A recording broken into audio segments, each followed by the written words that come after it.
DSSB, KVS, आप बाकी कोई भी परीक्षाएं दें उनके लिए तो अपने आप उपयोगी होना ही होना है।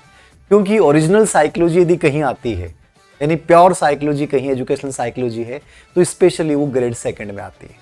तो अति महत्वपूर्ण प्रश्न जो मैंने बनाए हैं एक एग्जाम पैटर्न, आरपीएससी के पैटर्न को फॉलो करते हुए कोशिश की है एक फिर से आपको इंसाइट देने की। याद रखना 5 दिसंबर को एक मेगा टेस्ट होगा ग्रेड सेकंड का, फर्स्ट पेपर का। याद रखना उसमें एक अंतिम व्यू आपको देखने का मिलेगा कि आरपीएससी में और क्या बदलाव, थोड़ा बहुत चेंज, एकदम लेटेस्ट पैटर्न क्या हो सकता है, उसको जरूर आप देखिएगा। उसको मैं साइकोलॉजी के जो 20 प्रश्न होंगे उनका सॉल्यूशन भी करवाऊंगा। इसके अलावा जो टॉपिक वाइज हैं उनको लेकर अपन मिलते रहेंगे इस दौरान। याद रखना जब तक एग्जाम की डेट को लेकर आप में से बच्चे जरूर प्रश्न पूछेंगे कि सर एग्जाम की डेट कब है, क्या है, क्योंकि डेट बड़ा इशू चलता है आप लोगों के दिमाग में। छोटी छोटी चीजें हमें बड़ी प्रभावित करती हैं। उससे पहले एक सुंदर सी थीम, बहुत सुंदर सी थीम है और इसका जो मैसेज है वो बहुत गजब का है। याद रखना मतलब बहुत उपयोगी है। ये देखिएगा, ये आप ऊपर देख रहे हैं, सबसे ऊपर इसका जो दृश्य आप देख रहे हैं, देखिएगा ये एक बाधा है, रास्ता है, और रास्ते के ऊपर जो है वो एक प्रकार से क्या है, एक बैरियर है। ठीक है, और जिंदगी में बैरियर्स का होना लाइफ में मेरे अकॉर्डिंग बहुत जरूरी है। याद रखना तो सीधा रास्ता था लेकिन यहां पे एक बैरियर आ गया, और जैसे इस बैरियर को आप पार करोगे, याद रखना फिर से आपके सामने इस रास्ते के ऊपर बहुत सारे नुकीले कीले आपके सामने हैं।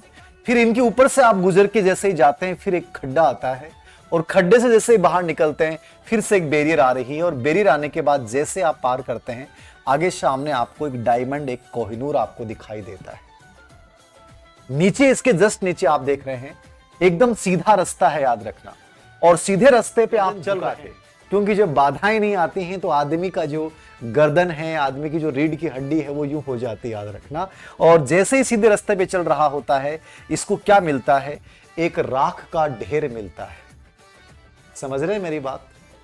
सफर में मुश्किलें आए तो हिम्मत और बढ़ती है। सफर में मुश्किलें आए तो हिम्मत और बढ़ती है। अगर कोई रास्ता रोके तो जुर्रत और बढ़ती है।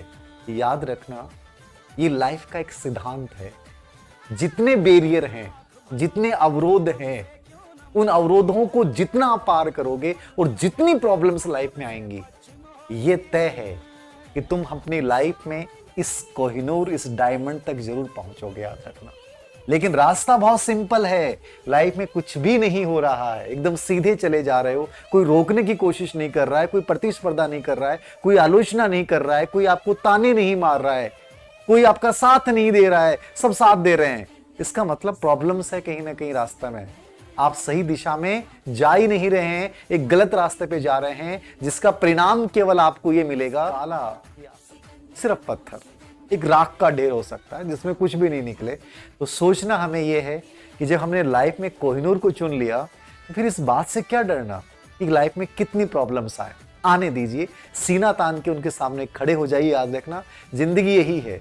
आप 20 किलोमीटर की स्पीड से चलेंगे, आपके सामने एक बड़ा पत्थर आएगा, आप टकरा के गिर जाओगे। लेकिन तुम्हारी स्पीड यदि 150 किलोमीटर प्रति घंटे की होगी तो चाहे कितना ही बड़ा पत्थर क्यों नहीं आए, आप उसको चीर के निकल जाओगे। याद रखना, तो लाइफ में अपनी गति, अपना कॉन्फिडेंस इंपॉर्टेंट है, बाकी बाधाओं से डरने की आवश्यकता नहीं है। देखिएगा आज के बहुत महत्वपूर्ण 20 प्रश्न। शुरुआत करता है।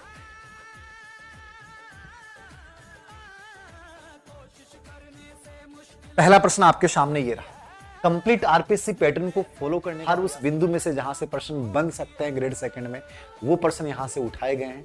एक इनसाइट प्रदान करने का एक प्रयास है, specially grade second, grade third, grade first, हर भर्ती के लिए बड़े उपयोगी प्रश्न। देखिएगा, आपके कमेंट्स बीच में देखूंगा, अभी तो 2-3 प्रश्न हल करवाऊंगा। निम्नलिखित में से कौन से मनोवैज्ञानिक की विचारधारा थी कि संज्ञानात्मक विकास एक सामाजिक मध्यस्थ प्रक्रिया है? बहुत बार इससे प्रश्न पूछा गया है, जिसमें बच्चे बड़ों से तथा अधिक अनुभवी साथी से सहायता प्राप्त करते हैं। अभी पॉलिटिकल साइंस में भी वाइगोत्स्की पे एक प्रश्न आया था और बहुत से बच्चे कंफ्यूज थे कि सर वाइगोत्स्की ने तो ZPD, John of proxy development का कॉन्सेप्ट दिया है, और जेडपीडी एक ऐसी उदाहरणा है जहां बच्चा अपने नजदीकी लोगों की सहायता से वो लर्निंग करता है। जो भी उसके आसपास है, मम्मी पापा, बड़े टीचर, इन सब की सहायता से वो सीखता है। ये जेडपीडी है। लेकिन इसने कॉन्सेप्ट और दिया था जिसका नाम था स्केप फोल्डिंग, जिसको ढांचा पार्ट बोलते हैं। पॉलिटिकल साइंस में आंसर जो माना गया वो सही है। स्केप फोल्डिंग एक सहायता प्रदान करने की तकनीक है जो सहायता के स्तर में परिवर्तन करती है, याद रखना, जहां बच्चे को अपन एक सपोर्ट देते हैं। तो स्केप फोल्डिंग एक अलग कॉन्सेप्ट है, जेडपीडी का एक पार्ट है, याद रखना। तो वहां बच्चों में कंफ्यूज था कि सर हमने, तो रियल में आंसर जो माना गया वो स्केप फोल्डिंग सही माना गया। यहां जो इस प्रश्न का आंसर होगा, याद रखना, वो क्या हो जाएगा, वाइगोत्स्की। फ्राइड आप जानते हैं मनोविश्लेषणवाद, ब्रॉनफेन बेनर जानते हैं इकोलॉजिकल मॉडल, और जीन पियाजे आप जानते हैं संज्ञानात्मक विकास सिद्धांत। देखिएगा अगला प्रश्न, सीखने की सूक्ष्म दृष्टि, बहुत अच्छे ये सभी प्रश्न आए हुए हैं। सबसे बड़ी बात है कि मैं जो भी प्रश्न आपको करवाता हूं, सबसे बड़ी बात, मैं जो भी प्रश्न आपको करवाता हूं वो सब प्रश्न एग्जाम में आए हुए होते हैं। मतलब उनके दो फायदे हैं आपके, एक आपके अंदर एक इंसाइट क्रिएट हो रही है, दूसरा आपका रिवीजन हो रहा है पूर्व एग्जाम के प्रश्न पत्रों का। तो आप ऐसे प्रश्न को नहीं पढ़ रहे हैं जो अनावश्यक है, वो प्रश्न हर महत्वपूर्ण है, क्योंकि ये प्रश्न कभी ना कभी किसी न किसी एग्जाम में रिपीट जरूर होंगे, याद रखना। तो सूक्ष्म दृष्टि सिद्धांत, जिसको अपन इनसाइट थ्योरी बोलते हैं, क्या बोल रहे हैं अपन इसको, इनसाइट थ्योरी बोल रहे हैं, याद रखना। ये सिद्धांत किसने दिया था, तो ये सिद्धांत इवान पावलोव ने दिया। नहीं, इवान पावलोव ने कंडीशनिंग रिस्पॉन्स, एक प्रकार से क्लासिकल कंडीशनिंग थ्योरी दिया है। थॉर्नडाइक जिन्होंने एसआर थ्योरी दिया है, उद्दीपक अनुक्रिया। वॉल्फ्गंग कोहलर, कोहलर ने दिया था 1925 में। इसने किताब लिखी थी मेंटेलिटी ऑफ एप्स, और चिंपांजी में प्रयोग किया गया था। अभी जो संस्कृत शिक्षा विभाग के पेपर थे उसमें यह प्रश्न भी पूछा गया था कि उस कोहलर का नाम क्या था। उस कोहलर का नाम था सुल्तान। बड़ा चर्चित रहा है आजकल, बहुत से बच्चों ने मुझे वीडियो भी शेयर किए कि सर आजकल कोहलर जो है, आपने जो बताया था प्रयोग, वैसे ही कोहलर यानी एक चिंपांजी ने स्पेशली वैसे प्रयोग करके रियल में भी दिखाए हैं, जो एक प्रकार से सर्कस वगैरह या आपके चिड़ियाघर वगैरह इनमें जो बंधे हुए हैं, उन्होंने वैसे ही लकड़ी का प्रयोग किया है।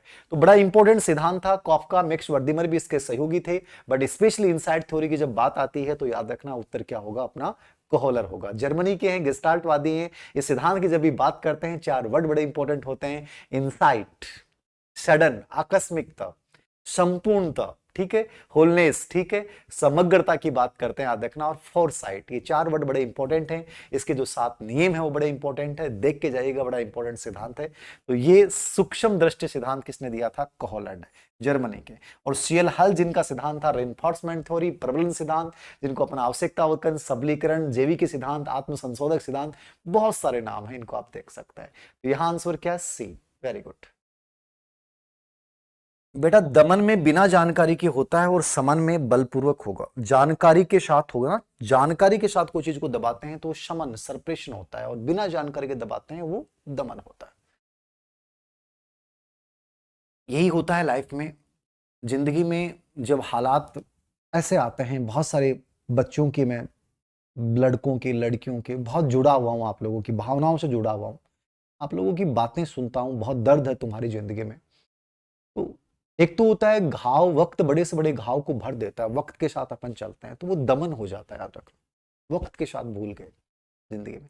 एक किसी इंसान ने आपके साथ गलत किया यार, मतलब विश्वास को तोड़ा है उस इंसान, बहुत विलिप था आपको कि उस इंसान के साथ अपने सपने संजोए थे, लेकिन वो इंसान आपको बीच रास्ते में छोड़ के चला गया, सिर्फ इसलिए कि आप गरीब परिवार से हैं, इसलिए कि वो नौकरी लग गया, वो नौकरी लग गई, आप नहीं लगे, इसलिए कि जो भी है।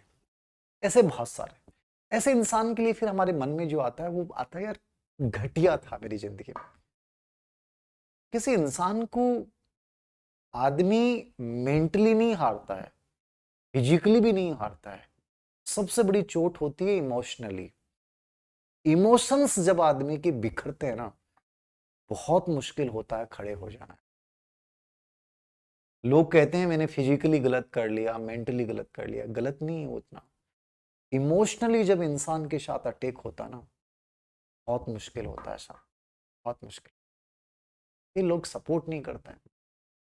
मैं बह जाता हूं भावनाओं में आप लोगों के। कौन सा शिक्षा मनोविज्ञान का कार्य नहीं है? शिक्षा मनोविज्ञान के टास्क पे बहुत प्रश्न आ रहे हैं, अभी ग्रेड फर्स्ट के लेटेस्ट पेपर्स में भी आए। शिक्षा मनोविज्ञान का अर्थ, क्षेत्र और कार्य, 3 बिंदु आपके सिलेबस में स्पेशली, इनको देखिएगा। व्यक्ति की भिन्नताओं को समझने में, बालक की समस्याओं को समझने में, आवश्यकताओं को जानने में, मानसिक विकृत बालकों का उपचार करने में, समूह गत्यात्मकता की समझ करने में। बताएं कौन सा आंसर होगा, सी डी बताएं, बताएं।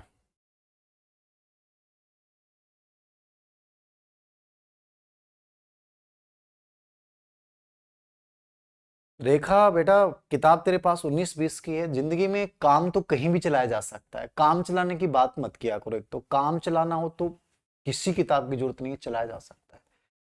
अब आप देख लें कि आपको लगता है कि नई वाले में कुछ ज्यादा चेंजेस हैं तो ले लें, वरना काम तो चलाना ही है तो चलाते रहो, क्या है, ठीक है ना। लोग काम चलाते नहीं है, प्रॉब्लम ये है।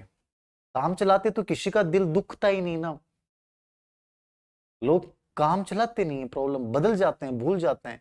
जो होती है वो थी बेचारी, साथ थी, लेकिन काम चलाना नहीं था तो नई को आजमाया, पहली वाली को बेचारी को छोड़ दिया। ये बड़ी प्रॉब्लम्स है। लेकिन बुक्स में ये रूल्स अच्छा है बेटा रेखा, बुक्स में नई ले लेनी चाहिए, अपडेट ले लेनी चाहिए। लेकिन रिश्तों में कभी ये नहीं रहना चाहिए कि रिश्तों में काम चलाना चाहिए। रिश्तों में हमेशा काम चलाओ, जो पुरानी चल रही है उसी के साथ चलो, ठीक है। कहते हैं ओल्ड एडिशन बेस्ट एडिशन रिश्तों में। और किताबों में हमेशा अपडेट एडिशन, न्यू एडिशन, नई चमक वाला एडिशन, नया कवर पेज वाला एडिशन, ये कुल मिला के कुछ में कुछ नया मिलेगा, ठीक है। अगर रिश्तों में ये थ्योरी नहीं लागू होनी चाहिए, ये बड़ी प्रॉब्लम है तुम लोगों की। अब तुम लोगों की आदत इतनी खराब हो चुकी है और रीट वालों की इतनी बुरी आदत है कि 2018 की रीट के बाद इतनी किताबें चेंज कर रहे हैं, इतनी किताबें ला रहे हैं, हर महीने किताबें चेंज कर रहे हैं। क्या हो गई, अनकॉन्शियस माइंड क्या सिग्नल देता है, रिश्तों भी कहता है कर ले चेंज कर ले यार, क्या है, कर ले चेंज कर ले। अभी बड़ी प्रॉब्लम होगी। पहले के टाइम में, हमारा जो टाइम था उस समय किताब एक ही रखते थे, बाई किताब 5 साल 7 साल चलती। तो बिकॉज अगर हमारी कंडीशनिंग रहती कि यार आदत सी पड़ रही है, आपनी सी है, नई पुरानी सी है, लाइन से खिचड़ी लाती ना अपनोपन लातो। अब टाबरा की आदत इतनी खराब हो चुकी है, थाने बदलना की इतनी गंदी प्रवृत्ति बदल गई है, और इतनी पब्लिकेशंस की किताब खरीदो थे एक किताब में, तो बा आदत थान रिश्ता में भी होगी। अब बड़ी प्रॉब्लम है। अभी परिवर्तन चेंज क्या करा, मेरा तो खुद की समझ को नहीं